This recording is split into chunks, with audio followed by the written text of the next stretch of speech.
welcome to The Acorn, the podcast that drops a little bit of psychoeducation so you can gain a better understanding of the therapy world and yourself. So without further ado, let's jump into our episode.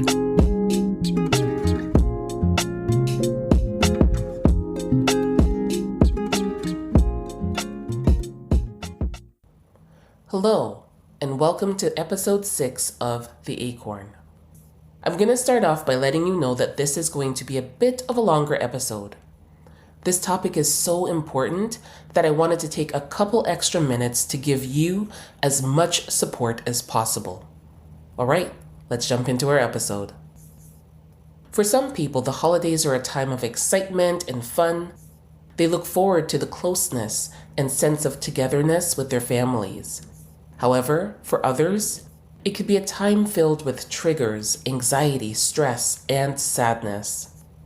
It may be a time of grief and mourning because it's the first holiday without a loved one. It could be a time of disappointment as you anticipate attending yet another family gathering where you feel unsafe or unloved. These times can be challenging to say the least. So here are 3 essential tips for surviving the holidays. Tip number 1, practice radical acceptance. We love our family, yet sometimes we can feel triggered when we're around family members who have not done their own personal growth work. When going to family events, remember to set realistic expectations. Being in an environment where you experienced attachment injuries or trauma can be hard and reactivating.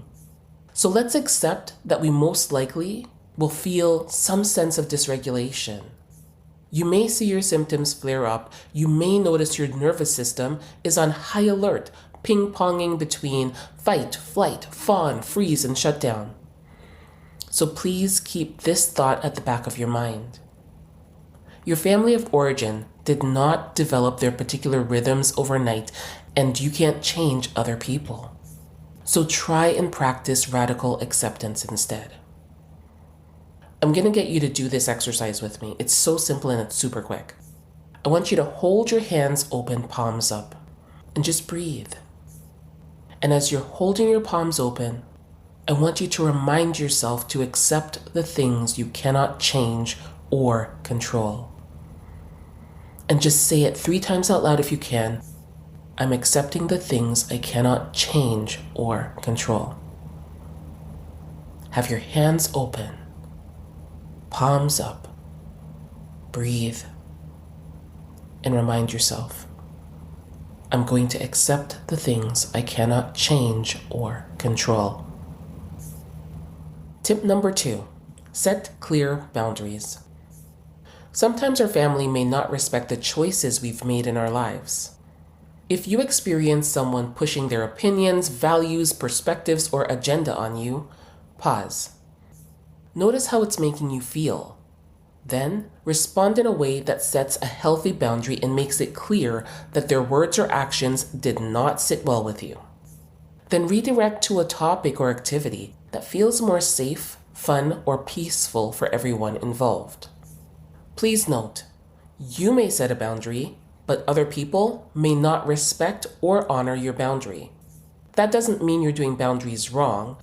It just means it may take time and consistency to teach them that you mean business. So stick with it and be willing to go through with any consequences you've put in place. So to help you to understand how this could work, I want to give you an example. Say that one of your family members makes fun of your appearance. You could say something like, I feel hurt when you make fun of my appearance. I need you to say things that are encouraging to me, or just don't say anything to me at all about my appearance. If you continue making fun of my appearance, I will leave. If they respect your boundary, great. If not, then you need to follow through so they know that you're serious about your boundaries. Finally, tip number 3, find your allies. As much as you can, try and stay close to people who you experience as being safe and fun. Not everyone will feel good to your nervous system, so notice that. And try to find the people who bring a smile to your face and warmth to your heart.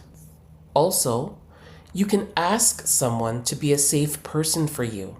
And before you go to the event, decide with them on a safe word or signal.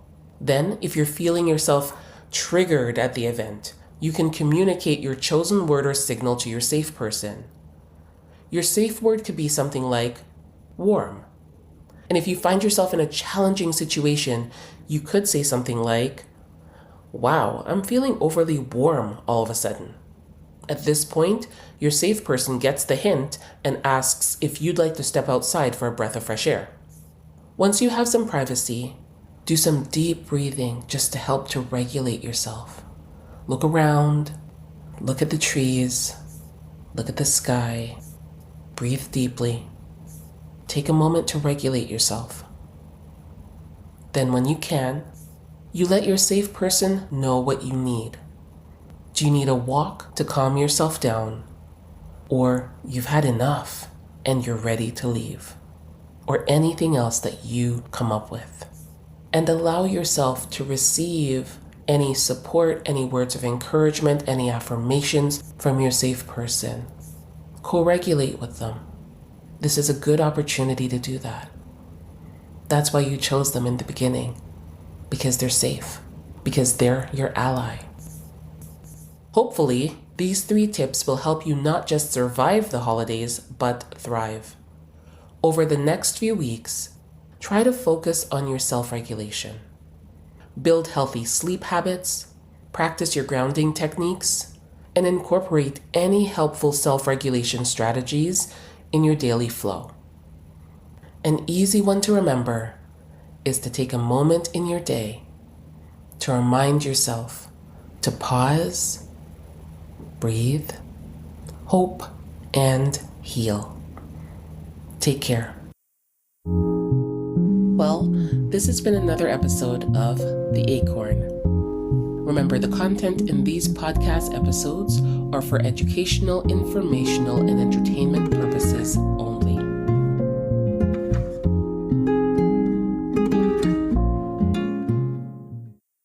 Disclaimer. Anything said in this podcast should not be considered as treatment, professional consultation, advice, clinical instruction or assessment, or any other mental health replacement.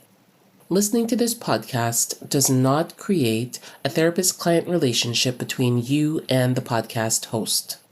Always seek the advice of your own mental health provider regarding any questions or concerns you may have about your mental health needs.